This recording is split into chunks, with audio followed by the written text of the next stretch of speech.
We are at a time when Donald Trump is on a whirlwind visit to, say, entire of Saudi Arabia, Qatar, and Syria as well. He has met a UN proscribed and US designated terrorist. Is our terrorist Trump's new ally, sir? Well, I'd like to point out that I've read this in science fiction novels in which somebody goes through a complete personality change. Donald Trump has gone through a complete personality change, at least where policy is concerned. I don't know about personal matters, but matters of high state policy. He's now openly consorting with known terrorists. He's now trying to befriend China, protect Chinese industry against India, with his most steadfast partner, along with Japan, in the Indo-Pacific. So, very frankly, within the United States, I think a lot of concern will be there among people of the United States who voted for him, and they're wondering what happened. And sooner or later, that's going to filter down to the House of Representatives. It's going to filter to the US Senate. And sooner or later, they'll be forced to take cognizance of it, and the Republicans themselves will have to ensure that something is done to prevent this state of affairs from continuing much longer. I mean, I've been supporting President Trump from 2015, even when his candidate Trump, and this time also candidate Trump. I'm very surprised by this, and it's a complete personality change where high policy is concerned. So he has met al-Jawlani, who held key positions in global terror organizations like Al-Qaeda, ISIS. And within hours of meeting him, he today in one of his speeches, he claimed that he decimated ISIS in 4 days. So, I mean, what an irony this is. Look, I don't know what's happened to him, but the reality is that Jolani is, I mean, we call him al-Sharaa now. A change of name will not mean a change of characteristics and personality. And what has happened in Syria is mass murder of Alawites and other Shia, is mass murder of several Sunni Muslims who do not agree with the Wahhabi mindset of al-Jolani. I'm not going to call him al-Sharaa. So frankly, for Trump to call him all these nice things, I mean, he's got intelligence people around him. They would be briefing him. I don't know. I mean, what's happening to those briefings? Whether he takes them seriously or whether he's getting briefings from somewhere else.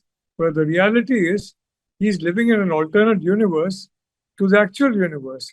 And this is going to be a problem for the US. Okay, so let me just go into the specifics. This man with him, he has clicked a photo, was also accused or guilty of supplying or selling or transferring arms as well as recruiting Al-Qaeda terrorists, the same Al-Qaeda who carried out the September 11 attacks. Well, when September 11 happened, my wife and I were a short distance away from ground zero. We were at the Lexington Hotel in Lex and 36. But the reality is that you're perfectly right. And the reality is these chaps hate the US. They hate all that America stands for. They hate all that India stands for. Freedom, democracy, liberty, individual rights. And one day they'll want to hit what they call the big Satan. Don't forget, Israel is only the small Satan. The big Satan is the United States. And they'll want to hit the big Satan. And so we'll have a repeat of 9/11 thanks to these mistakes. I mean, this is, frankly, it's very hard to, do worse than President Clinton, who frankly facilitated the Taliban coming to power in Afghanistan. And soon afterwards, President Bush and the United States was shown what that means with 9/11. Of course, Clinton escaped the responsibility for that. But this time around, Trump is not going to escape responsibility.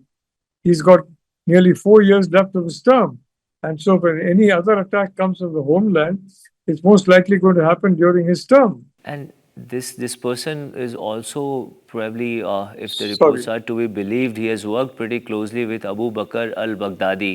Extremely, extremely dangerous people, if I may say so. and Donald Trump going and sharing stage with them, especially with a terrorist who had almost 10 million bounty on his head, is like not just shocking, it just no. Do you think is there any policy into it? Is there any thinking behind it, or he wants to make a deal with terrorists? These days, the word that he is using these days often is make a deal. I know you know we make a deal. Look, I want to say one thing.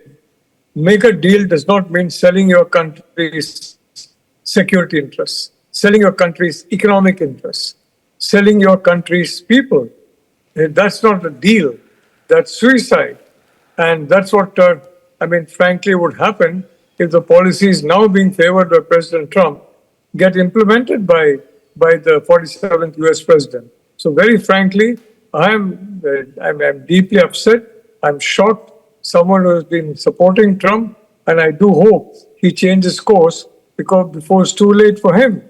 And if he doesn't change course, I think the members of the House and members of the Senate need to do what was exhorted by a House of Commons member in England, and he said, "Speak for England."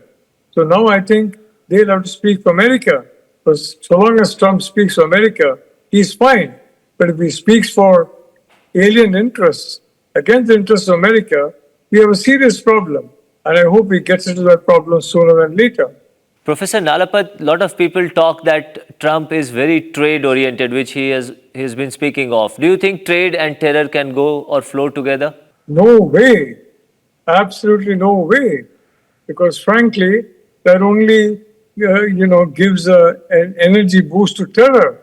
It only speeds up the confidence of terrorists that they're on the right track. And that's absolutely no way to go. There can be no space for terror. There can be no space for facilitators of terror.